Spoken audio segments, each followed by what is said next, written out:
우리 하나님 말씀 보겠습니다. 요한복음 21장입니다. 1절부터 14절 말씀까지 보겠습니다. 요한복음 21장입니다.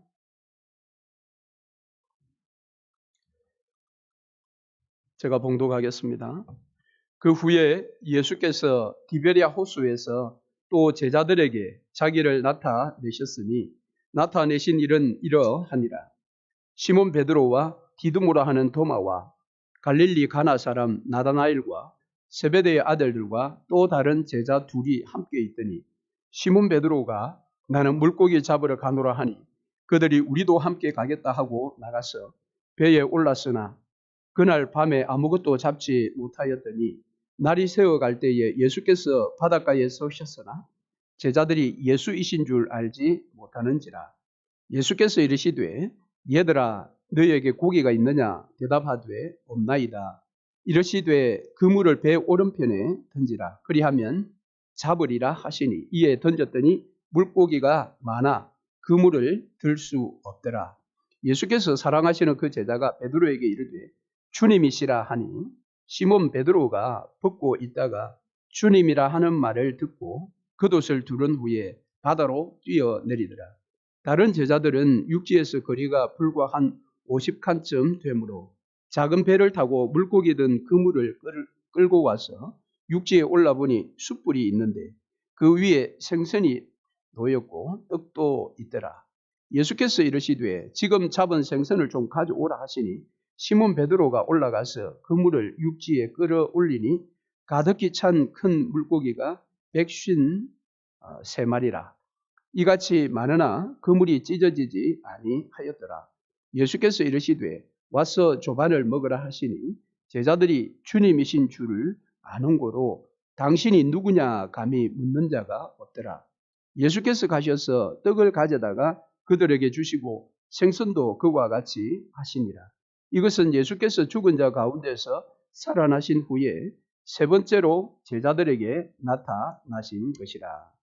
아멘. 모성애와 부성애, 이 둘 중에 어느 사랑이 더 크다고 여러분들은 생각합니까? 어쩌면 이것은 아이들에게 엄마가 좋아, 아빠가 좋아 하는 그런 어리석은 질문과 같을지 모르겠습니다. 2000년에 출판되어서 300만 부나 팔렸던 이 가시고기라는 조창인 씨의 장편 소설을 여러분 읽어보신 분들도 계시겠지요. 1997년도에 IMF가 와서 한국 사회에 많은 고통이 뒤따랐고 수많은 가장들이 스스로 목숨을 끊는 그런 아주 비참한 상황에서 2000년에 출판되었던 가시고기는 그 부성애를 굉장히 리얼하게 그렇게 기록한 소설이었습니다. 그래서 300만 부 이상 팔려 나가면서 그 당시에 많은 가장들에게 위로를 주고 또 가족들에게 위로를 준 그런 소설책입니다. 그런데 이 조창인 씨가 이제 22년 만에 후속작 가시고기 우리 아빠라는 그런 후속작을 지난해에 또 출판을 했습니다. 후속작은 이제 그 아버지의 어떤 희생으로 새로운 삶을 살게 되는 아들 다우미가 20년 정도의 세월이 흐른 뒤에 그동안 아버지를 원망하고 아버지와 단절되었던 그의 삶이 다시 아버지의 자신을 위한 희생의 스토리를 알면서 회복되어 가는 그런 이야기를 기록한 책이라고 합니다. 물고기 중에 이 가시고기가 실제 있다고 그러지요. 그래서 큰 가시고기, 이제 물고기 비늘의 가시처럼 이렇게 비늘이 날카롭다고 해서 가시고기라고 그렇게 불려진다고 하는데요. 이 가시고기의 특징은 어미 가시고기가 이제 알을 낳고 나면 너무 힘이 들어서 얼마 있지 않아서 이제 죽게 된다고 합니다. 그러면 이제 수컷 가시고기가 와서 그 알들을 부화시키는 겁니다. 그럴 때 그 부화시킬 때에 온갖 고기들의 공격을 다 막아내면서 자기는 먹지도 않고 오직 그 알들을 보호하는 그 일만 한다고 그러지요. 그리고 알들이 이제 부화할 쯤 되면 이 수컷 가시고기도 거의 탈진이 되어서 죽는다고 합니다. 그 죽었을 때에 이 부화된 가시고기 새끼들이 그 수컷 가시고기 아버지의 그 시체지요. 말하면 죽은 그 고기를 살점을 먹고 자라난다. 그런 특성을 가진 고기가 가시고기라고 합니다. 그래서 이 가시고기의 특성에 스토리를 입힌 겁니다. 그래서 첫 번째 작품 이 가시고기를 내용을 보면 아들이 이제 이 뭐죠? 골수 이식을 하지 않으면 살아날 수 없는 그런 병에 걸리게 됩니다. 그래서 아버지가 아파트도 팔고 수술비를 마련하기 위해서 노력했지만 돈이 턱없이 모자라서 자신의 콩팥을 이제 팔려고 합니다. 그래서 콩팥을 팔기 위해서 이제 검진을 하던 도중에 간암 말기라는 사실을 알게 되지요. 그래서 콩팥은 팔 수가 없어서 이 각막, 눈에 있는 이 각막을 팔아서 결국 아들의 골수 이식을 성공시키게 됩니다. 그리고 이제 자신은 살아날 수 없다라는 것을 알기 때문에 이혼한 아내에게 이 아들을 보내고 자기는 죽어가는 겁니다.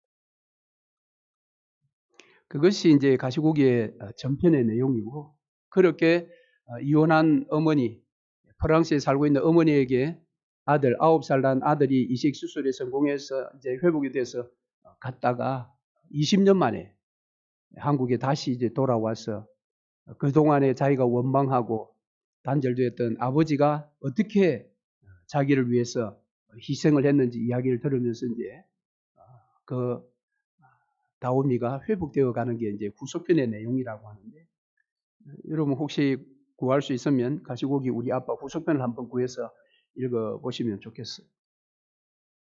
일반적으로 우리에게는 모성애가 이 부성애보다 더 강하다 그렇게 알고 있지요. 지금까지 또 역사적인 여러 가지 책들이 그런 것들을 많이 주장을 해왔었고요. 그런데 이런 지금까지 통념을 뒤엎는 그런 연구 결과가 있다고 합니다. 2014년에 미국 오리건 주립대학의 사툰이라는 이 교수님 연구팀이 이 부성애가 모성애보다 못하냐 뭐 이런 것들을 좀 연구를 했다고 합니다. 연구의 결과는 이 아버지도 어머니만큼 부모로서의 어떤 책임감이 강하다. 그리고 자식에 대한 사랑도 어머니 못지 않다. 더구나 어머니가 부재한 상태에서 이 아버지의 사랑은 더 크다. 그런 연구 결과를 발표했다고 합니다. 그러니까 이 가시고기에서도 보면 이 어머니는 아이의 상태를 알면서도 이제 자기가 자기 인생을 멋지게 살기 위해서 남편과 이혼하고 자식도 떠나서 재혼을 하게 되는 그런 모습으로 등장하지만은 아버지는 끝까지 자신의 각막을 팔아서라도 아들을 살려놓고 자신은 죽는 가시고기 같은 그런 삶을 살았던 이 주인공 아버지. 그 사랑은 너무도 놀라운 사랑. 책을 읽는 많은 사람들에게 눈물을 짓게 만들었던 그런 사랑이었습니다. 그러나 이 주인공 아버지의 사랑이나 큰 가시고기의 사랑이나 그런 사랑과 비교할 수 없는 사랑을 우리는 압니다. 그 사랑은 바로 부활하신 예수 그리스도의 사랑이십니다. 예수님은 십자가를 지시기 전에도 제자들을 사랑하시되 끝까지 사랑하셨다고 했습니다. 그런데 부활하신 이후에도 그 끝까지의 사랑은 계속되고 있습니다. 그런데 그 사랑은 부족함이 없는 사랑입니다. 완전한 사랑. 심지어 우리의 삶을 풍요롭게 만드는 그런 사랑이었습니다. 사실 이 가시고기의 아버지의 그 사랑은 20년 뒤에 그 사랑이 드러났지만 그 전까지는 아들의 삶을 매우 핍절하게 만들고 원망스럽게 만들었습니다. 그러나 우리 주님의 부활 예수의 사랑, 그 사랑은 이 땅에 있는 어떤 아버지의 사랑과 비교할 수 없는 완벽한 사랑, 풍족한 사랑, 그러한 사랑임을 우리가 오늘 본문의 이야기를 통해서 다시 한번 확인해 볼 수가 있습니다.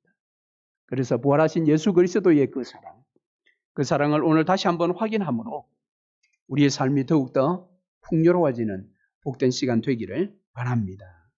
자, 오늘 본문의 사건의 현장은 1절 말씀해 보면 디베리아 호수라고 그렇게 되어 있죠. 갈릴리 호수라고 말할 수 있는데 먼저 이 장소가 굉장히 중요합니다. 디베리아 호수. 사실 이곳에서 예수님은 오병이어 사건을 일으켰습니다. 여러분 그걸 기억하시고 이 스토리를 오늘 함께 살펴보십시다. 자, 이 놀라운 장소에 제자들이 지금 그물질을 하고 있습니다. 지금은 예수 그리스도께서 부활하시고 제자들에게 두 번이나 나타나신 뒤에 지금 일어난 사건입니다. 심지어 두 번째 나타나셨을 때에 도마에게 자신의 부활의 흔적을 보여주셨습니다. 자, 이런 두 번의 나타남을 보이셨던 예수께서 오늘 또 세 번째 나타나셨다는 겁니다. 무엇이 부족해서 또 나타나셨을까요? 그리고 제자들은 지금 왜 여기에 있습니까? 제자들은 이미 예수께서 부활하시고 나서 나타나셔서 그들에게 선교적인 사명을 주셨어요. 아버지가 나를 보내신 것처럼 나도 너희를 보내노라 하면서 성령을 받으라 하고 그들에게 가서 일할 수 있는 모든 지시를 다 해주셨는데 사실 제자들은 지금 자신의 이전의 직업 가운데 지금 머물러 있습니다. 그런데 그 장소에 지금 등장하고 있는 사람들을 한번 보시죠. 2절 말씀해 보시면 총 7명이 등장합니다. 시몬 베드로, 도마, 나다나엘, 세베대의 아들들, 두 아들이겠죠. 그리고 또 다른 제자 둘. 결국 요 7명인데 가룟 유다가 빠지고 나서도 사실은 11명이 돼야 되는데 7명만 지금 여기에 등장하고 있습니다. 물론 여기에 이제 이 저자 요한이 여기에 들어 있었겠죠. 뒤에 보면 요한이 등장합니다. 예수가 사랑하시는 제자, 애제자 이렇게 이제 표현이 되고 있는데, 근데 먼저 이제 등장하는 이름이 기록된 세 제자를 한번 보세요. 왜 이 세 명의 제자의 이름은 이렇게 밝히고 나머지 4명의 제자들의 이름을 밝히지 않았을까요? 이 세 사람들은 어떤 공통점이 있습니다. 어떤 공통점이 있나요? 이 세 명의 제자들은 예수에 대해서 위대한 신앙을 고백했던 제자들입니다. 베드로가 뭐라고 고백을 했습니까? 요한복음 6장에 보면 영생이 주께 있는데 우리가 어디를 가리까? 그렇게 고백했습니다. 영생의 말씀이 주께 있사오니 우리가 어디로 가리까? 얼마나 위대한 고백입니까? 그리고 도마는 뭐라고 고백을 했다고 했죠? 옆구리에 손을 넣어보라는 그 주님의 음성을 듣고 그는 나의 주님이시요 나의 하나님이십니다. 그렇게 요한복음 20장에서 고백을 했죠. 나다나엘은 전도를 받았을 때에 나사렛에서 무슨 선한 것이 나겠느냐 했다가 예수를 그 순간 만나고 그가 예수에 대해서 무엇이라고 고백을 합니까? 당신은 하나님의 아들이시요 이스라엘의 임금이로소이다. 이렇게 요한복음 1장에서 고백을 했어요. 어떻게 보면 요한복음에는 예수에 대한 이 나다나엘의 고백이 1장에 먼저 등장하고 그리고 요한복음 마지막 20장에 도마의 진실한 고백이 나옵니다. 그러니까 이 두 고백이 요한복음 시작과 끝을 이렇게 딱 받쳐주고 있다라는 것입니다.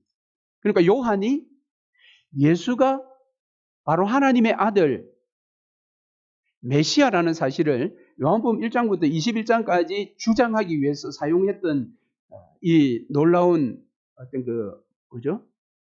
방법이 두 제자의 고백입니다.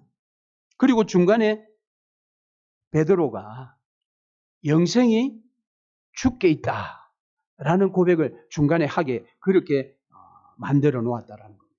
그러니까 이 세 사람의 고백은 정말 놀라운 고백이에요. 그런데 이들이 처음부터 그런 고백을 한 건 아니지요.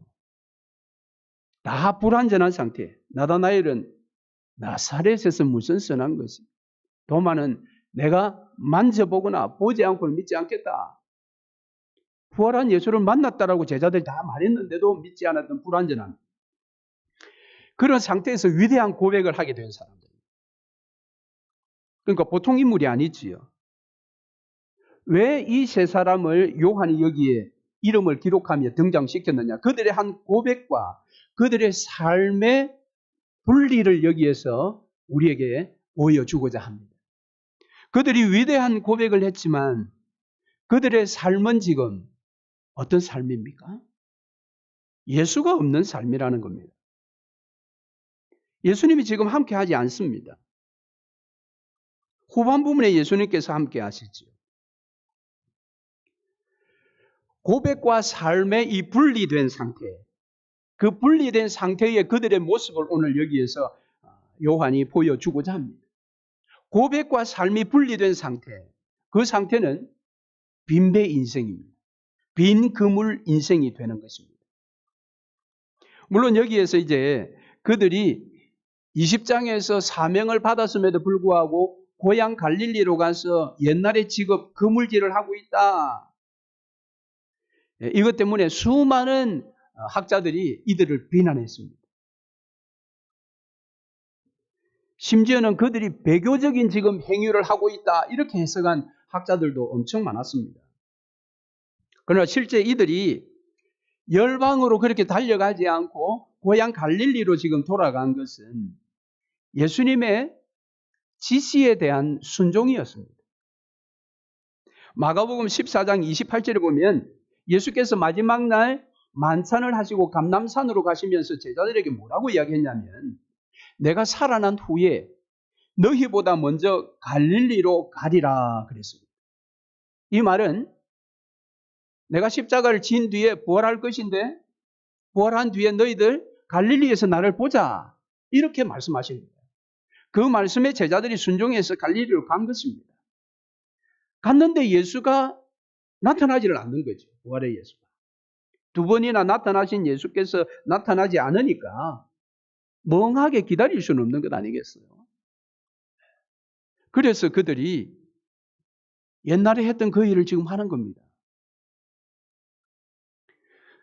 참 부활하신 예수를 믿는다고 신앙 고백하지만 목구멍이 포도청입니다. 일하지 않으면 살 수가 없어요. 그러니까 그들이 자연스럽게 일을 하고 있는 것입니다. 그러나 문제는 예수 없는 그런 삶은 빈 그물의 인생이라는 것. 그들이 지금 누굽니까? 아주 그물질 하는 데는 전문가죠. 그런데 왜 그 밤에 고기를 하나도 못 잡았을까요? 이것은 요한복음 15장 5절 말씀에 이런 말씀이 있습니다. 너희가 나를 떠나서는 아무것도 할 수 없습니다. 너희가 나를 떠나서는 아무것도 할 수 없다. 이전에는 가능했어요. 예수와 상관없었으니까. 그러나 이제는 포도나무이신 예수께 가지로 접붙임이 되었습니다. 십자가와 부활로 말미암아. 그래서 가지인 그들이 이제 이 나무로부터 잘려지면 아무것도 아닌 것입니다. 그 무엇도 얻을 수 없는 것입니다. 오늘 저와 여러분들이 예수 그리스도의 십자가와 부활을 정확하게 우리가 믿는다면, 그래서 우리가 베드로와 도마와 나다나엘 같은 이런 신앙 고백을 제대로 한다면 정말 우리는 포도나무이신 예수께 붙어 있지 않으면, 예수님과 함께 하지 않으면 우리의 모든 노력은 허사가 되는 것입니다. 아무것도 가질 수가 없습니다. 내 능력, 내 경험, 나의 어떤 전문적인 어떠한 능력이라 할지라도 예수와 함께하지 않는 결과, 열매는 아무것도 아닙니다. 그건 나승입니다. 주님 없이 살아가는 인생. 그 인생은 수고는 엄청 하지만 주님이 원하시는 열매를 맺을 수가 없다. 그것을 이제 요한은 오늘 본문 전반 부분에서 우리에게 보여주고 있습니다. 여러분, 여러분의 삶의 영역에 예수님과 함께 하십니까? 네. 교회 안에 들어왔을 때 그때만 예수님이 여러분과 함께하는 것이 아니라 여러분의 가정에서도 여러분의 삶의 터전에서도 여러분이 어떤 장소에 가시더라도 그 자리에 예수께서 함께하시는 자리가 되어야 합니다. 그렇지 않으면 그곳에서 여러분들이 아무리 땀 흘리고 수고해도 여러분이 얻는 열매는 아무것도 없을 것입니다. 자, 이런 빈 그물을 끌어올리는 그들에게 예수께서 이제 찾아오셨습니다. 자, 5절 말씀에 얘들아 너희에게 고기가 있느냐? 이렇게 예수께서 이제 불렀는데 이제 뒤에 보면은 이 베드로가 예수를 알아보고 그 배에서 뛰어내려서 예수께 달려갔다고 했지 않습니까? 그 거리가 한 90m, 100야드 정도 되는 거리인데 그렇다면 여기 끝에서 우리 저기 현관 입구까지는 아닐 거예요. 한 절반 조금 더 지난 거리인데 그들이 예수를 알아보지를 못했습니다. 그런데 신기하게도 예수께서 얘들아 너희에게 고기 있느냐 하니까 없다 라고 답을 했고 그러면 오른편에 그물을 던져라. 그러면 잡을 것이다 했을 때 그들이 순종했다라는 겁니다. 참 이건 좀 신기해요. 그러나 여전히 이 제자들은 이때의 마리아의 영적인 상태보다는 못하다라는 겁니다. 마리아는 예수께서 마리아야라는 음성, 그 음성이 예수 그리스도께서 십자가를 지시기 전에 자신과 함께할 때 자신을 불렀던 그 음성이라는 걸 정확하게 알고 라오니라고 이렇게 고백을 했는데 제자들은 예수께서 오늘 얘들아 불렀을 때는 굉장히 친근한 그런 말이라고 하잖아요. 이 친근하게 제자들을 불렀을 때 오늘 처음으로 이렇게 불렀겠어요. 친근하게. 그런데 제자들은 전혀 그걸 몰랐다라는 겁니다. 그럼에도 불구하고 그들은 신기하게도 그 말씀대로 해내겠더니 고기를 많이 잡았다. 여러분, 오늘 우리 주님은 우리에게도 이렇게 부르실 수 있습니다. 얘들아, 고기가 있느냐? 여러분 어떻습니까? 예수께서 우리에게 찾아오셔서 얘야, 네게 고기가 있느냐? 물으시면 여러분 어떤 대답을 하시겠습니까? 제자들은 지금 없다라고 했습니다. 예수 없는 삶에 답은 없다라는 것입니다. 자, 그래서 배 오른편에 이제 그물을 던졌는데 6절 말씀해 보니까 물고기가 많아 그물을 들 수 없더라. 깜짝 놀랐겠죠. 근데 이렇게 깜짝 놀라는데 이 7명 중에 유일하게 한 명이 예수께서 사랑하시는 그 제자. 예수께서 사랑하시는 그 제자는 지금 이 기록한 저자 요한이 자신을 이야기할 때 자주 사용하는 표현이에요. 자기가 베드로에게 이렇게 이야기했습니다. 주님이시라. 나머지 6명은 전혀 알지를 못했어요. 베드로도 지금 알지를 못했는데 바로 요한이 주님이시라. 그 요한은 어떻게 알았을까요? 요한은 예수의 사랑을 많이 받았으니까 그럴 수도 있지요. 요한은 베드로보다 어떻게 보면 이런 기억력이나 이런 부분에 더 앞선 사람인 것 같아요. 적어도 요한은 이 엄청난 고기를 잡았을 때에 일전에 고기를 잡았던 예수께서 그들에게 엄청난 고기를 잡게 해주셨던 누가복음 5장에 나오는 사건이 기억난지 모릅니다. 그 사건 조금 이따가 한번 다시 보겠습니다. 그런데 여러분 여기에서 지금 많은 고기를 잡아서 놀라는 상황에서 요한이 주님이시라. 여러분 그러면 이 제자들에게 진정한 복은 무엇일까요?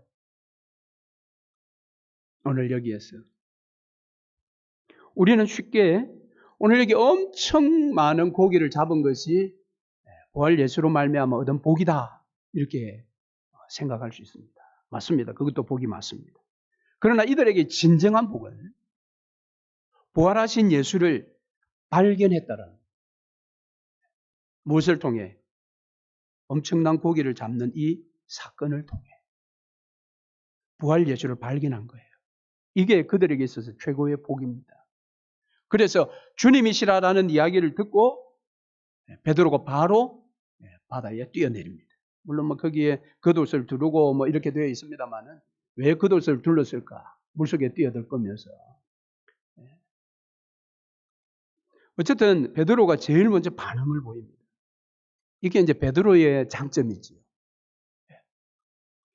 부활하신 예수가 맞다면 즉각적으로 반응을 보이는 베드로. 그러니까 사실 오늘 21장 전체는 주인공이 예수님이시면서 베드로입니다. 예수님은 지금 베드로를 위해서 이 21장 전체를 지금 할애하고 있어요. 그래서 즉각적으로 반응을 보여서 예수께 이제 달려갔고 나머지 제자들은 이 그물을 끌어올리고 있었죠. 그러나 그물은 찢어지지 않았다라고 이제 그렇게 성경이 되어 있는데 육지에 베드로가 올라가 보니까 숯불이 딱 보였더라고요. 자, 이 장면이 무엇인가? 오늘 이 장면부터 9절 말씀부터는 예수께서 베드로를 회복시키는 이야기입니다. 왜냐하면 숯불을 딱 보는 순간 베드로에게 무엇이 떠올랐겠어요? 대제사장 집 그 숯불 앞에서 예수 그리스도를 3번 부인했던 자신의 그 지난 과오가 생각났을 것입니다. 이 숯불은 베드로에게 트라우마입니다. 숯불만 생각하면 괴롭고 후회스럽고 그런 트라우마입니다. 그런데 주께서 그 트라우마를 오늘 이 숯불을 통해서 지금 치료해주고 있습니다. 피하는 것이 아니라 정면으로 맞닥뜨리게 해서 아프지만 지금 회복시켜주고 있습니다. 그리고 베드로에게 또 한 번 이야기합니다. 생선을 좀 가져오라. 잡은 생선을. 그래서 베드로가 배에 가서 그물에 그 잡은 생선을 보니까 너무 많으니까 베드로가 또 이걸 한번 헤아려 본 거지요. 그래서 153마리였다. 자, 이때 베드로가 무엇이 기억이 났을까요? 베드로가. 아까 숯불은 과거에 부인했던 자리가 생각났다고 했습니다. 생선을 좀 가져오라고 했을 때 생선 잡은 그 그물에 가서 엄청난 고기 153마리를 그가 확인하는 그때에 베드로에게 무엇이 생각났겠어요? 좀 늦었지만 베드로는 누가복음 5장에 그날 밤에 그물이 찢어질 만큼 엄청난 고기를 잡았던 그 밤이 생각났을 것입니다. 그 밤이 아니죠. 아침이지요. 누가복음 5장에 보면 아침이 돼서 밤새도록 그물질에서 아무런 고기도 잡지 못했던 이 베드로와 다른 제자들이 그물을 씻고 있을 때 예수께서 배 위에 올라와서 말씀을 선포하시고 깊은 데로 가서 그물을 내리라 했을 때 두 배가 가서 깊은 곳에 그물을 내렸더니 그물이 찢어질 만큼 엄청난 고기를 잡았잖아요. 그때 베드로가 그물을 내릴 때 뭐라고 했습니까? 밤새도록 내가 노력했어. 아무것도 잡은 것이 없지만 말씀을 의지하고 내가 그물을 내리겠다라고 그렇게 이야기를 했을 때 엄청난 고기를 잡고 그가 바로 그 예수 앞에 무릎을 꿇고 무엇이라고 고백했습니까? 주여 나는 죄인이로소이다. 나를 떠나소서라고 했습니다. 그때 베드로는 바로 이 예수가 하나님의 아들이시라는 것을 절감했습니다. 그렇게 고백한 것입니다. 그래서 베드로가 제자로 부름을 받는 것입니다. 그런데 그가 그 하나님의 아들이라고 그가 그물에 엄청난 고기, 그물이 찢어질 만한 고기를 잡았을 때 그래 고백했어. 3년 동안 그 예수를 따라다니면서 훈련 다 받고 근데 십자가 앞에서 마지막에 예수를 부인하고 도망가 버렸던 자신. 그런데 오늘 이 153마리를 확인하는 순간 과거에 자기를 불렀을 때의 그 엄청난 수학의 사건이 기억이 났다라는 거예요. 그러니까 예수께서 고기를 많이 잡게 한 사건은 3년 동안 2번밖에 없어요. 베드로를 부를 때 하고 베드로를 다시 회복시킬 때 하고. 참 신기하지 않습니까? 베드로를 회복시킬 때 베드로가 처음 부름을 받았던 그 장면을 다시 그대로 지금 보여주시는 겁니다. 그리고 생선을 가져오라고 해서 직접 가서 확인하도록. 그래서 누가복음 5장에 그 사건이 기억나도록. 앞서 말씀드렸죠? 처음에 잡았을 때는 베드로는 누가복음 5장 사건을 기억하지 못했습니다. 그러나 예수께서 사랑하시는 제자 요한은 그걸 기억에 떠올렸다는. 요한이 더 섬세한 사람이지요.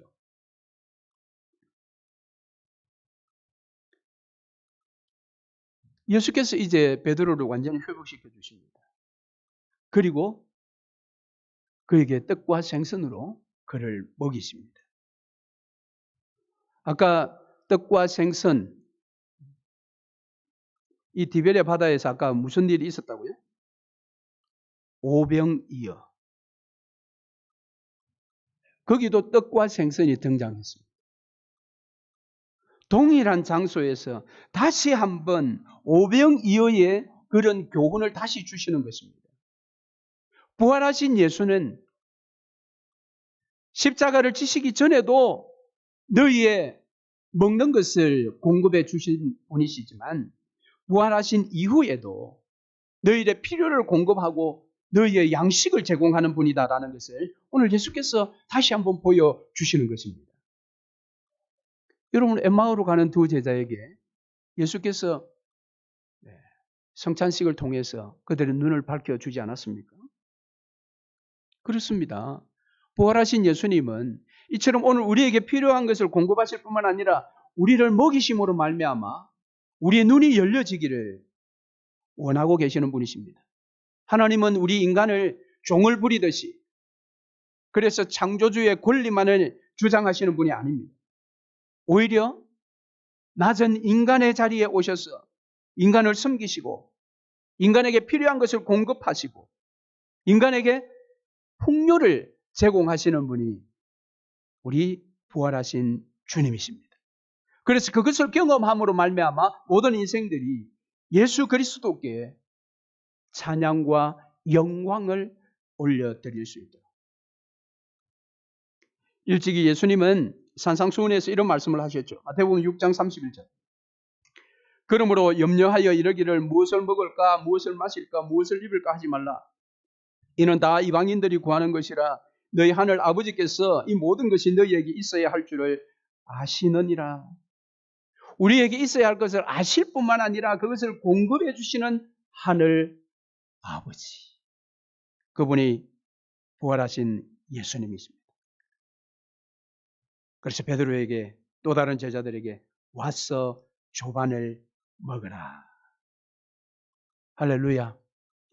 마태복음 11장 28절에 수고하고 무거운 짐진 자들아 다 내게로 오라. 내가 너희를 쉬게 하리라. 성령님께서는 사도 바울을 통해서 또 이런 말씀을 하셨어요. 빌립보 4장 19절 나의 하나님이 그리스도 예수 안에서 영광 가운데 그 풍성한 대로 너희 모든 쓸 것을 채우시리라. 할렐루야. 여러분 예수께서 왜 이렇게 하십니까? 물론 직접적으로는 베드로를 완전히 회복시키기 위함인데요. 도대체 이 회복의 핵심이 뭐냐라는 거죠. 도대체 무엇을 위해서 오늘 다시 또 세 번째 찾아오셨습니까? 두 번 찾아오셨으면 이미 나머지 제자들은 첫 번째 찾아오셨을 때에 부활하신 예수에 대한 믿음이 완전히 생겼고, 두 번째 찾아오셔서 그 자리에 없었던 도마까지도 완벽하게 이제 믿음을 갖게 했다면 무엇이 더 필요하셔서 원래 약속하신 대로 아버지께로 빨리 가지 아니하시고 오늘 또 세 번째 나타나셨느냐라는 거죠. 그건 수제자 베드로를 완벽하게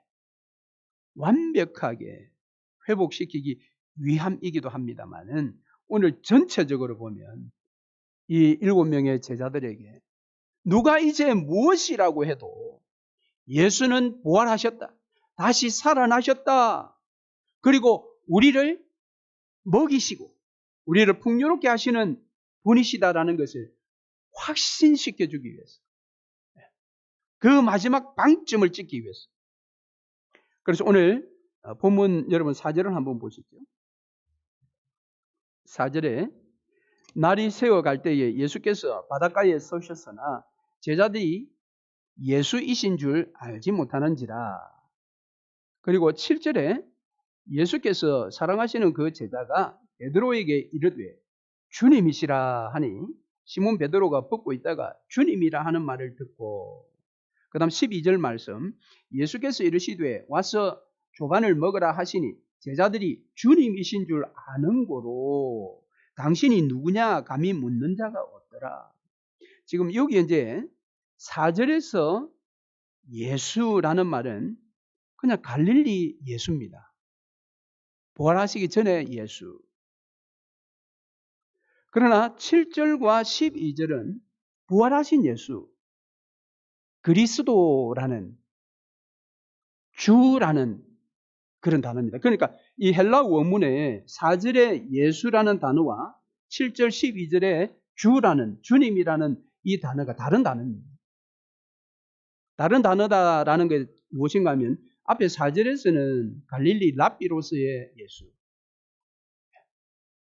그런데 뒤에 7절과 12절은 부활하신 이후에 주가 되신 예수입니다. 그러니까 지금 이 사건, 마지막 세 번째 찾아오신 사건을 통해서 갈릴리 랍비 그 예수가 바로 부활의 그리스도다라는 겁니다. 여기까지 확신이 생긴 겁니다. 이해가 되십니까? 이 제자들이 지금 부활하신 그 예수는 갑자기 하늘에서 뚝 떨어진 것이 아니라 자기들과 3년 동안 함께 생활하며 자기들에게 복음을 전하고 십자가와 부활을 가르쳐 주셨던 그 갈릴리 랍비 예수가 분명히 약속대로 부활하시어 그리스도가 되신 분이다. 그래서 결론이 무엇입니까? 12절 끝부분에 당신이 누구냐 감히 묻는 자가 없더라. 이제는 완전한 확신의 자리에 갔다라는 겁니다. 이것이 바로 사도행전에 등장하는 제자들의 모습입니다. 너희가 십자가에 못 박은 그 예수를 하나님께서 주와 그리스도 되게 하셨다. 그러면서 핍박에 개의치 않고 오히려 예수의 이름 때문에 능욕당하는 것을 기쁘게 여겼던 제자들, 그 제자들의 삶이 어떻게 가능했느냐? 오늘 마지막 세 번째에 예수께서 그들에게 다시 찾아오셨어. 자신이 바로 갈릴리 랍비에서 말씀대로 사흘 만에 부활한 그리스도다라는 것을 그들에게 지금 보여주셨습니다. 무엇을 통해? 베드로의 회복과 그들에게 필요한 모든 것을 공급하여 주시며 먹이시는 일을 통해서 그것을 확신의 자리로 이끄셨습니다. 할렐루야. 이제 예수님은 성천하셔도 됩니다.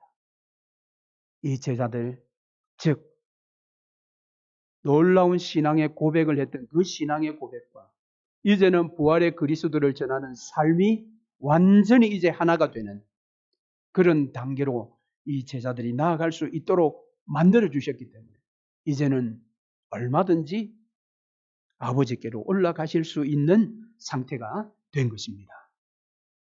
이를 위해서 예수께서 세 번째 찾아오셨습니다. 말씀을 맺겠습니다. 욥기 23장 8절 이하에 보면 욥이 이런 고백을 합니다. 그런데 내가 앞으로 가도 그가 아니 계시고 뒤로 가도 보이지 아니하며 그가 왼편에서 일하시나 내가 만날 수 없고 그가 오른편으로 돌이키시나 배울 수 없구나. 나의 가는 길을 오직 그가 아시나니 그가 나를 단련하신 후에는 내가 순금같이 나오리라. 욥은 어디를 가도 하나님을 배울 수 없어서 답답했습니다. 어디를 가도 하나님이 일하심을 볼 수 없다고 했습니다. 그런데 그가 고백합니다. 나의 가는 길만은 그가 아신다. 지금은 비록 아무것도 보이지 않는 고난의 시기지만은 나를 단련하신 후에 나를 순금 같게, 개역 성경은 정금같이 나오게 하리라. 이게 무엇입니까? 욥은 결론을 알고 지금 달려간다는 겁니다. 지금 결론까지 가는 그 길은 자기가 몰라요. 어떻게 가야 될지. 왜? 결론까지 이끄시는 하나님이 안 계신 것 같고 그곳까지 이끄시는 하나님의 일하심이 보이지 않기 때문에 여기는 혼돈인 것입니다. 그러나 결론은 그가 알고 있다는 겁니다. 순금의 자리, 정금의 자리. 오늘 우리가 신앙생활 할 때에 욥과 같은 그런 삶이 될 수가 있습니다. 하나님 보이지 않습니다. 예수님 함께 하시는 것 같지 않습니다. 하나님이 일하시지 않는 것 같습니다. 내 삶을 방치해 두고 있는 것 같습니다. 그러나 여러분, 결론은 잊지 마시기를 바랍니다. 결론은 만선입니다. 만선. 빈 배가 아니라 물고기가 가득 찬 배입니다. 만선. 그러니까 우리 신앙생활은 바로 이 결론을 알고 살아가는 삶입니다. 이 결론을 모르면 늘 좌로 우로 치우치면서 내 시험 가운데 고통을 당하는 것입니다. 그러나 꼭 기억하셔야 될 것은 결론을 알지만 예수 없는 삶을 내가 산다면 우리는 늘 빈배 인생이 되는 것입니다. 신앙과 생활이 분리된 삶을 산다면 결론을 알지만 결론 자리까지는 고통의 삶이 될 것입니다. 그러나 우리 주님은 결론을 알 뿐만 아니라 그 결론에 가는 그 모든 과정에서도 우리 인생이 만선 인생 되기를 원하십니다. 그래서 아버지께로 가신 그분께서 성령을 우리에게 보내어 주셔서 성령이 우리 가운데 찾아오셔서 우리의 연약한 트라우마를 고쳐주시고 우리의 빈 그물을 채워주시고 우리를 날마다 먹이시고 입혀주시는 것입니다. 주님의 찾아오심은 이처럼 완전합니다.